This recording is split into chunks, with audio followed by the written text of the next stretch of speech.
સુરતના ખટોદરાની બ્લિંકિટના ગોડાઉનમાં ચેકિંગ કરવામાં આવ્યું છે। આરોગ્ય વિભાગના દરોડામાં અખાદ્ય પદાર્થ મળી આવ્યો છે।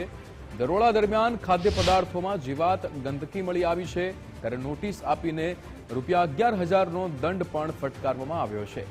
બ્લિંકિટના ગોડાઉનમાં સુરતના ખટોદરાની અંદર ચેકિંગ કરવામાં આવ્યું છે। 11,000નો દંડ ફટકારવામાં આવ્યો છે, કારણ કે અહીંયા ખાદ્ય પદાર્થોમાં જીવાત અને ગંદકી મળી આવી છે।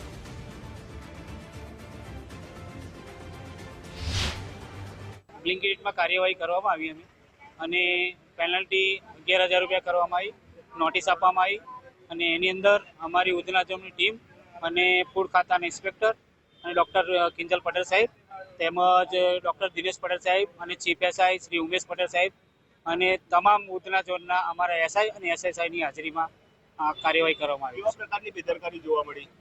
એ લોકોની સફાઈની અંદર ધોરણ બહુ નીચું છે, કેમ કે એ લોકોના જે ડિલિવરી બોયો અને જે કોઈ ત્યાં આગળ ડિસ્ટ્રીબ્યુટ કરતા હોય છે એ લોકો ફક્ત આની અંદર જ વ્યસ્ત હોય છે અને બિલકુલ સફાઈનું ધોરણ બિલકુલ જ ઝીરો હતું અને ઉંદર બી ફરતા માલુમ પડ્યા હતા અને લીંડીઓ મળી આવી હતી અને ચોખાની અંદર બી ધનેરિયા હતા અને મગજતળી અને કાજુ અને બધા છે ને અમુક અખાદ્ય જે ખાદ્ય હતા એ લોકોને અખાદ્ય કરીને અમે ડિસ્પોઝ કરી રહ્યા છીએ।